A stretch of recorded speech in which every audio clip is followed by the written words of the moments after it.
ಸತ್ಯ ಯುನಿಲೆಟ್ ಅಲ್ಲಿ full Moon sale June 29 ಒಂದು ದಿನ ಮಾತ್ರ. ಸತ್ಯ ಯುನಿಲೆಟ್. ಕೃಷಿ ತಾಪಂಡ ಸ್ನೇಹಿತ ವೈಶಾಖ್ ಆತ್ಮಹತ್ಯೆ ಪ್ರಕರಣಕ್ಕೆ ಸಂಬಂಧಪಟ್ಟಂತೆ ವೈಶಾಖ್ ಸಾಯುವ ಮುನ್ನ ಮಗನ ನೆನಪು ಕಾಡಿತ್ತು ಅನ್ನುವಂತ ವಿಚಾರ ಇದೀಗ ತಿಳಿದು ಬರ್ತಾ ಇದೆ.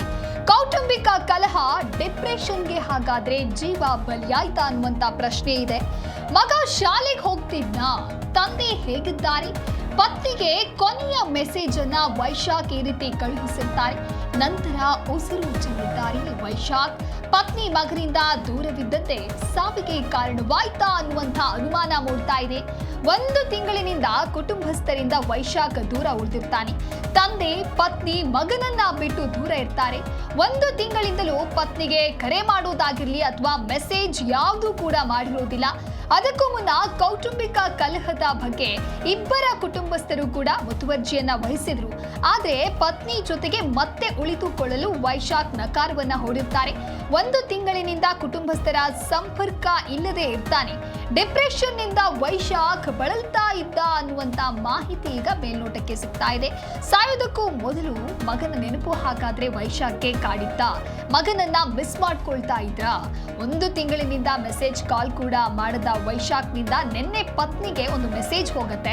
ಆತ್ಮಹತ್ಯೆ ಮಾಡ್ಕೊಳ್ಳುವ ಮುನ್ನ ಪತ್ನಿಗೆ ಮೆಸೇಜ್ ಮಾಡಿ ತನ್ನ ಮಗನ ಬಗ್ಗೆ ಹಾಗೆ ಅವರ ತಂದೆಯ ಬಗ್ಗೆ ಹೆಂಡತಿಯ ಬಳಿ ವಿಚಾರಿಸಿರ್ತಾರೆ.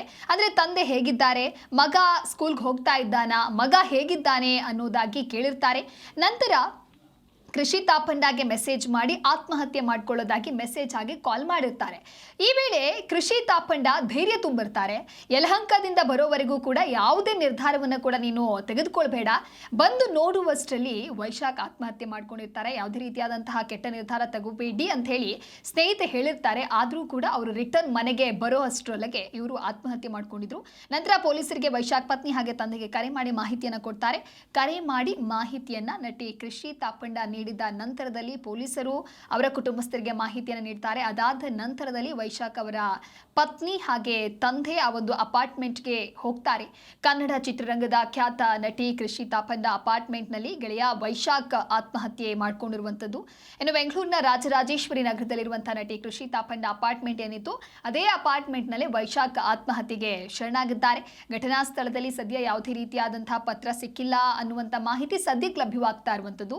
ಈ ಹಿಂದೆ ಉದ್ಯಮಿ ಅರವಿಂದ್ ರೆಡ್ಡಿಗೆ ಕೊರಿಯರ್ ಮೂಲಕ ಬೆದರಿಕೆ ಹಾಕಿ ಕೋಟಿಗಟ್ಟಲೆ ಹಣಕ್ಕೆ ಬೇಡಿಕೆ ಇಟ್ಟ ಪ್ರಕರಣದಲ್ಲಿ ವೈಶಾಖ್ ಬಂಧಿತನಾಗಿ ಜೈಲು ಕೂಡ ಸೇರಿರ್ತಾರೆ.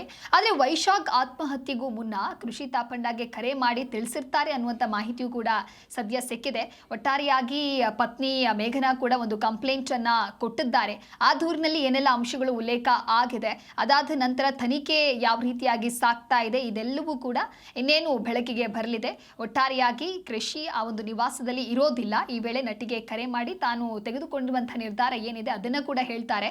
ತಕ್ಷಣ ಕೃಷಿ ಆ ವಿಷಯವನ್ನ ಕುಟುಂಬಸ್ಥರಿಗೆ ತಿಳಿಸ್ತಾರೆ. ಆ ಬಳಿಕ ಆತ ಆತ್ಮಹತ್ಯೆ ಮಾಡ್ಕೊಂಡಿರೋದು ಕೂಡ ಬೆಳಕಿಗೆ ಬಂದಿದೆ. ಒಟ್ಟಾರೆ ಕಳೆದ ಫೆಬ್ರವರಿಯಲ್ಲಿ ಉದ್ಯಮಿ ಅರವಿಂದ್ ರೆಡ್ಡಿ ಅವರಿಗೆ ಅನಾಮಧೇಯ ಹೆಸರಿನಲ್ಲಿ ಬೆದರಿಕೆ ಪತ್ರವೊಂದು ಬಂದಿರುತ್ತೆ. ಬ್ಲೂ ಡಾರ್ಟ್ ಕೊರಿಯರ್ ಮುಖಾಂತರ ಆ ಪತ್ರವನ್ನ ಕಳುಹಿಸಲಾಗಿರುತ್ತೆ. ಪತ್ರದಲ್ಲಿ ಕೋಟ್ಯಾಂತರ ಹಣಕ್ಕೆ ಬೇಡಿಕೆಯನ್ನ ಕೂಡ ಇಡಲಾಗಿತ್ತು. ಇತ್ತೀಚೆಗೆ ಕೃಷಿ ತಾಪಂಡ ಅವರು ಅರವಿಂದ್ ರೆಡ್ಡಿ ವಿರುದ್ಧ ದೂರು ನೀಡಿರ್ತಾರೆ. ಇದೇ ಪ್ರಕರಣಕ್ಕೆ ಸಂಬಂಧಪಟ್ಟಂತೆ ವೈಶಾಖ್ ಅರವಿಂದ್ ರೆಡ್ಡಿಗೆ ಬೆದರಿಕೆಯ ಪತ್ರ ಬರೆದಿದ್ದ ಅನ್ನೋದು ಕೂಡ ತಿಳಿದು ಬಂದಿದೆ. ಒಟ್ಟಾರೆ ಇವರ ಆತ್ಮಹತ್ಯೆಗೆ ನಿಖರವಾದಂತ ಕಾರಣ ಏನು ಅನ್ನೋದು ತನಿಖೆಯ ನಂತರದಲ್ಲಷ್ಟೇ ಹೊರಬರಬೇಕಿದೆ. ಇನ್ನು ಕೃಷಿ ತಾಪಂಡ ಜೊತೆ ಇರುವ ಸಮಸ್ಯೆಯನ್ನ ತಕ್ಷಣ ಬಗೆಹರಿಸಿಕೊಳ್ಬೇಕು. ಅದರೊಂದಿಗೆ ಕ್ಷಮಾಪಣೆ ಪತ್ರ ಹಾಗೂ 6 ರಿಂದ 7 ಕೋಟಿ ರೂಪಾಯಿ ಹಣವನ್ನ ಕಳುಹಿಸಬೇಕು. ಇಲ್ಲವಾದಲ್ಲಿ ಬೇರೆ ಬೇರೆ ರೀತಿಯ ಭೀಕರ ಪರಿಣಾಮಗಳನ್ನ ಎದುರಿಸಬೇಕಾಗುತ್ತೆ ಅಂತ ಹೇಳಿ ಪತ್ರದಲ್ಲಿ ಈ ಹಿಂದೆ ಉದ್ಯಮಿಗೆ ನೇರವಾದಂತ ಬೆದರಿಕೆಯನ್ನ ಕೂಡ ಹಾಕಲಾಗಿತ್ತು. ಒಟ್ಟಾರೆ ಈ ಪತ್ರವನ್ನ ನೋಡಿ ಆತಂಕಗೊಂಡಿದ್ದಂತಹ ಅರವಿಂದ್ ರೆಡ್ಡಿ ಅವರು ಕೂಡ ಪೊಲೀಸರಿಗೆ ದೂರು ನೀಡಿದ್ರು. ಇದು ಹಿಂದಿನ ಬೆಳವಣಿಗೆ. ಆದರೆ ಸದ್ಯಕ್ಕೆ ಈಗ ವೈಶಾಖ್ ಸಾಯುವ ಮುನ್ನ ಮಗನ ನೆನಪು ಕಾಡಿತ್ತು ಅನ್ನುವಂಥ ಕೆಲವೊಂದಿಷ್ಟು ವಿಚಾರಗಳು ಕೂಡ ಇದೀಗ ಬೆಳಕಿಗೆ ಬರ್ತಾ ಇದೆ.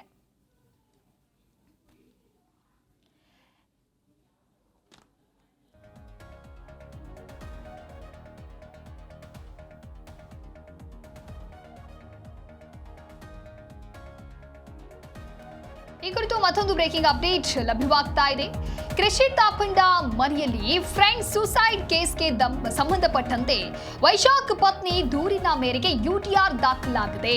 ದಾಂಪತ್ಯ ಸರಿ ಇರಲಿಲ್ಲ ಅಂತ ಹೇಳಿ ಪತ್ನಿ ಮೇಘನಾ ಈಗ ತಿಳಿಸಿದ್ದಾರೆ. ಕೆಲವೊಂದಿಷ್ಟು ಅಂಶಗಳನ್ನ ದೂರಿನಲ್ಲಿ ಉಲ್ಲೇಖಿಸಿದ್ದಾರೆ ಮೇಘನಾ. ನಿನ್ನೆ ರಾತ್ರಿ 11:30 ಸುಮಾರಿಗೆ ಪೊಲೀಸರಿಂದ ಮಾಹಿತಿ ಬರುತ್ತೆ. ಕೃಷಿ ತಾಪಂಡ ಫ್ಲಾಟ್ನಲ್ಲಿ ಆತ್ಮಹತ್ಯೆಯನ್ನ ಪತಿ ಮಾಡ್ಕೊಂಡಿದ್ದಾರೆ ಅನ್ನುವಂಥ ಮಾಹಿತಿ ನಮಗೆ ಪೊಲೀಸರಿಂದ ಸಿಗುತ್ತೆ. ಮಾಹಿತಿಯ ಅನ್ವಯ ನಾವು ಫ್ಲಾಟ್ಗೆ ಹೋಗಿ ನೋಡ್ತೇವೆ. ಕೆಲ ಅಂಶಗಳನ್ನ ಈ ರೀತಿಯಾಗಿ ಮೇಘನಾ ದೂರಿನಲ್ಲಿ ಉಲ್ಲೇಖವನ್ನ ಮಾಡಿದ್ದಾರೆ. ಇನ್ನು ಫ್ಲಾಟ್ ನಂಬರ್ 403ರಲ್ಲಿ ಆತ್ಮಹತ್ಯೆ ಮಾಡ್ಕೊಂಡಿದ್ದಾರೆ ಅನ್ನುವಂಥ ಮಾಹಿತಿ ಸಿಗತ್ತೆ. ಇನ್ನು ಫ್ಯಾನಿಗೆ ನೇಣಿಗೆ ಶರಣಾಗಿದ್ರು, ಅಂಗಾತ ಮಲಗಿರುವ ರೀತಿಯಲ್ಲಿ ನಾವು ಅವರನ್ನ ನೋಡಿದ್ವಿ.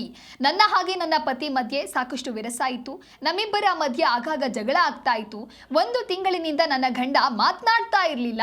ಮೆಸೇಜ್ ಮೂಲಕ 14 ವರ್ಷದ ಮಗನ ಬಗ್ಗೆ ವಿಚಾರಿಸ್ತಾ ಇದ್ರು. ಆದ್ರೆ ನನ್ನ ಬಗ್ಗೆ ಏನೂ ಕೂಡ ಕೇಳಿರಲಿಲ್ಲ ಅನ್ನೋದಾಗಿ ದೂರು ಕೊಟ್ಟಿದ್ದಾರೆ. ಇನ್ನು ರಾತ್ರಿ 11 ಗಂಟೆಗೆ ವೈಶಾಖ್ ತಂದೆ ಹಾಗೆ ನಮ್ಮ ಮಾವನವರಿಗೆ ಪೊಲೀಸರು ಕರೆ ಮಾಡ್ತಾರೆ. ನಿಮ್ಮ ಪುತ್ರ Vaishakh elegant terrace apartment flat number 403ರಲ್ಲಿ ಮೃತದೇಹ ಪತ್ತೆಯಾಗಿದೆ ಅನ್ನುವಂಥ ಮಾಹಿತಿಯನ್ನ ತಿಳಿಸ್ತಾರೆ. ಆರ್ ನಗರ ಪೊಲೀಸರ ಮಾಹಿತಿಯನ್ನ ಆಧರಿಸಿ ಎಲಿಗೆಂಟ್ ಅಪಾರ್ಟ್ಮೆಂಟ್ ಫ್ಲಾಟ್ಗೆ ನಾವು ತೆರಳಿ ನೋಡ್ತೀವಿ. ಕೃಷಿ ತಾಪಂಡ ಫ್ಲಾಟ್ನ ಕೋಣೆಯ ಬೆಡ್ ಮೇಲೆ ವೈಶಾಖ್ ಮೃತದೇಹ ಮಲಗಿದ್ದ ಸ್ಥಿತಿಯಲ್ಲಿ ಇತ್ತು. ಒಟ್ಟಾರೆಯಾಗಿ ಫ್ಯಾನಿಗೆ ಸೀರೆಯಿಂದ ನೇಣು ಬಿಗಿದಿದ್ದ, ಅರ್ಧ ಸೀರೆ ತುಂಡಾಗಿತ್ತು. ವೈಶಾಖ್ ಕುತ್ತಿಗೆಯ ಭಾಗದಲ್ಲಿ ಆ ಒಂದು ಮಾರ್ಕ್ ಕೂಡ ಇತ್ತು. ಮೃತದೇಹವನ್ನು ಆರ್ ನಗರ ಪೊಲೀಸರು ಮರಣೋತ್ತರ ಪರೀಕ್ಷೆಗೆ ವಿಕ್ಟೋರಿಯಾ ಆಸ್ಪತ್ರೆಗೆ ರವಾನಿಸಲಾಗಿದೆ. ವೈಶಾಖ್ ಆತ್ಮಹತ್ಯೆ ಕುರಿತು ನಮಗೆ ಯಾರ ಮೇಲೆಯೂ ಕೂಡ ಯಾವುದೇ ರೀತಿಯಾದಂಥ ಅನುಮಾನ ಇಲ್ಲ. ಆದಾಗ್ಯೂ ಆತ್ಮಹತ್ಯೆಗೆ ಶರಣಾಗಿರುವಂತಹ ಪತಿ ವೈಶಾಖ್ ಮರಣೋತ್ತರ ಪರೀಕ್ಷೆಯನ್ನು ನಡೆಸಬೇಕು.